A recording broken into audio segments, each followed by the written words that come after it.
스님 안녕하세요. 반갑습니다. 스님 오늘의 본문의 주제는 무엇인지요? 귀신 잡는 팥죽과 동지의 유래에 대해서 말씀드리겠습니다. 예, 좋은 설법 부탁드립니다. 동지가 얼마 안 남았죠? 예. 불교에서의 팥죽 유래는 옛날 신라 시대의 이야기에서 전해집니다. 젊은 선비가 살았는데요. 사람은 참으로 진실하였으나 집안이 궁핍하였습니다. 어느 날 과객이 찾아와 하룻밤 묵어가자고 하자 시원하게 해 주었더니 다음날 새벽길을 떠나기 앞서 그 과객은 선비에게 서로 친구가 되자고 했습니다.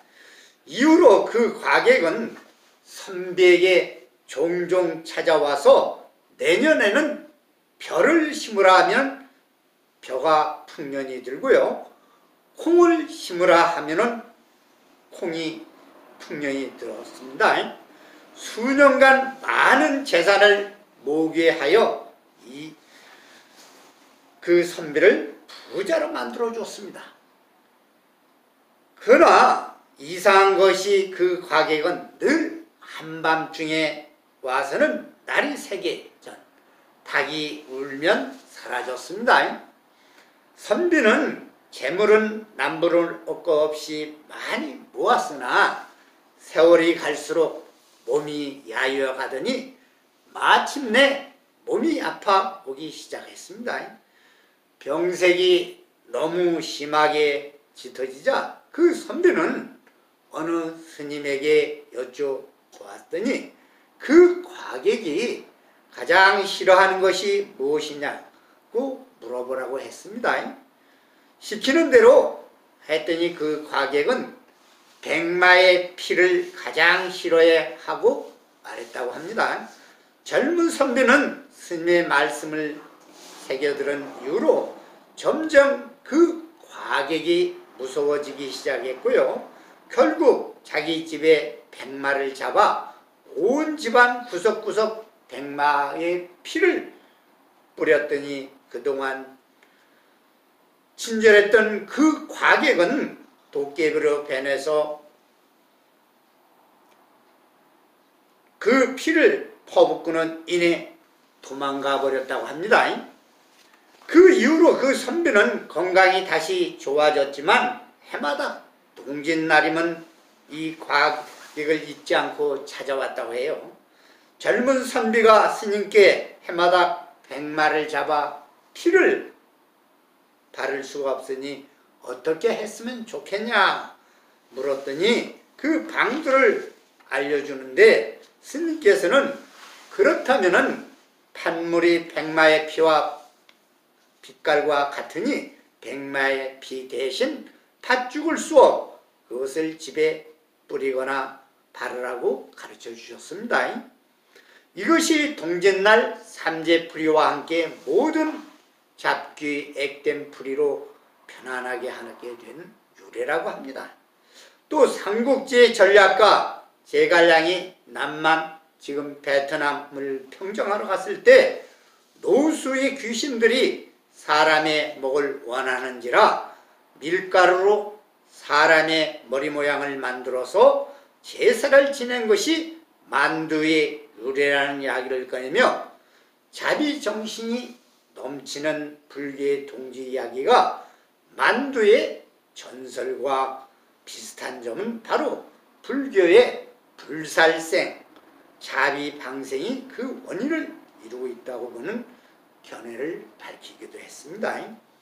일반 가정에서는 조선의 동지가 들면 애동지라고 해서 집안에서 팥죽을 끓이지 않고 절에 가서 팥죽을 먹고 돌아오는 풍습이 있습니다. 어린애들의 액땜과 건강을 위해서입니다. 동지가 중순에 들면은 중동지라 젊은이들이 조심해야 하고 동지가 하순에 들면 노인층이 병과가 많고 애군을 조심하라고는 속설이 있으니 모든 것들이 조심하라는 풍습이고 문화인이 참고해서 좋은 것입니다. 우리들의 민속은 종교적 차원에서 받아들여 더욱 그 의미를 심화시킨 불교의 동지 행사를 미신이라고 하지 마시고 불자들이 많이 동참하여 지혜와 자비를 포교를 하고 가정의 안정과 행복을 바라는 미풍양소로서 한 해를 잘 마무리하고요. 새해 개묘년을 잘 맞이하라는 준비하라는 뜻일 것입니다. 동지에 얽힌 불교의 설화.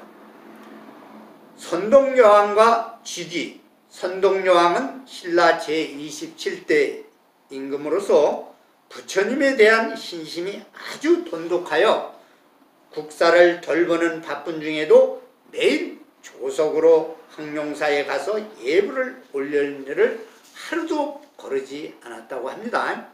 어느 날 저녁 여왕이 예불을 드리려 가는 도중에 난데없이 어떤 남자가 여왕의 행차에 뛰어들어 소란을 피워 여왕은 시종을 시켜서 그 남자에게 연유를 물어봤습니다. 그러자 그 소란을 피운 남자가 말하기를 소인은 쥐기라고 하는데 평소부터 여왕님을 남몰래 연모하고 있었습니다.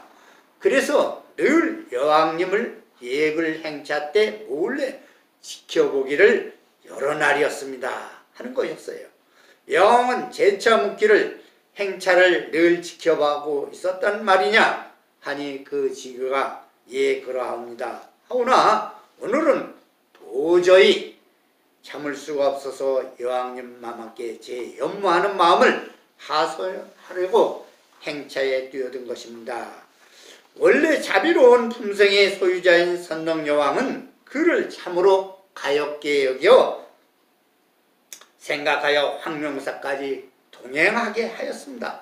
이윽고 황룡사에 도착하여 절문 앞에 부층탑 곁에 이르자 여왕은 안으로 들어가면서 쥐기에게 말하기를 내게 부처님께 예불을 마치고 그대를 궁으로 데려갈 것이니 이곳에서 잠깐만 기다려라.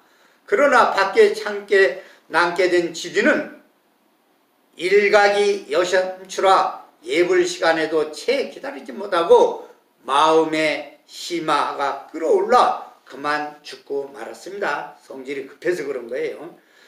참 쥐기 양반 성미도 급하지 그 후에 죽은 쥐기는 그야말로 사랑의 한을 품고 죽은 몽달 귀신이 되어 여기저기를 돌아다녀 신라 방방곡곡에는 이 쥐기 행패가 아주 심하여 많은 사람들을 해를 입게 되었다는 소식이 들려왔습니다.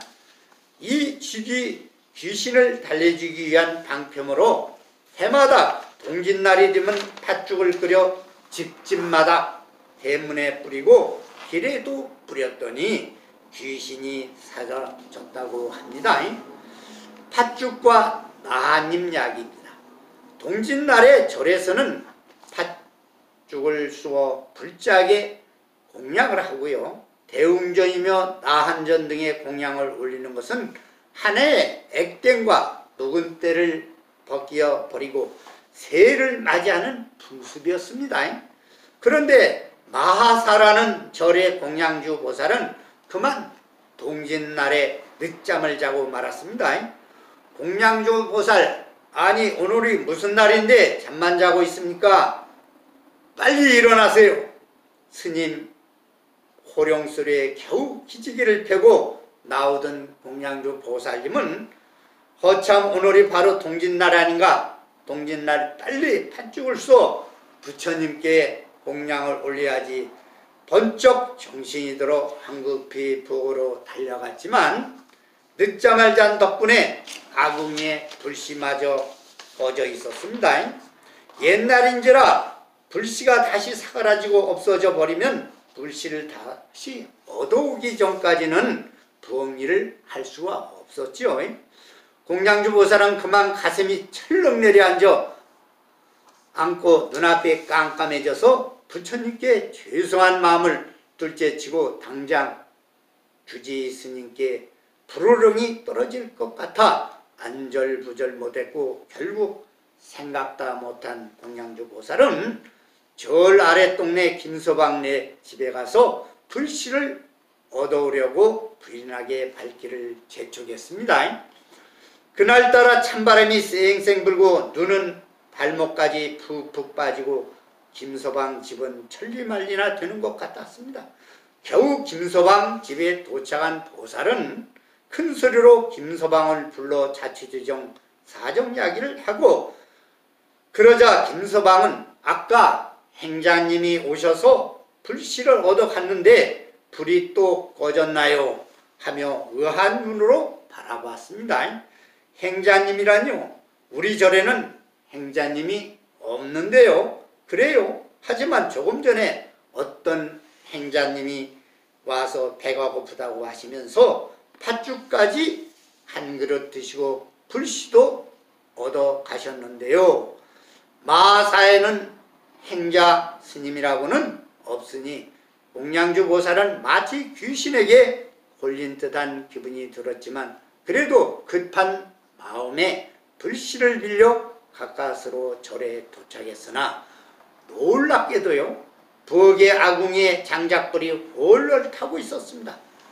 깜짝 놀랐지만 공양주 보살은 급히 서둘러 팥죽을 쏘 먼저 법당 부처님께 공양을 올리고 곧 나한전으로 팥죽을 가지고 갔습니다. 그런데 나한님께 팥죽을 올리던 공양주 보살은 그만 까무라치게 놀라고 말아버렸습니다. 공양주를 내려다보며 빙그레 묻고 계시던 나한님의 입가에 붉은 팥죽이 묻어 있었기 때문이었습니다. 아이고 나한님 잘못했습니다. 공양주 보살은 그대로 엎드려 크게 절을 올렸습니다. 김서방네 집에 가서 팥죽을 얻어 드시고 불씨를 얻어다가 아궁이에 장작불을 지핀 행자는 바로 그 나한전이었던 것입니다.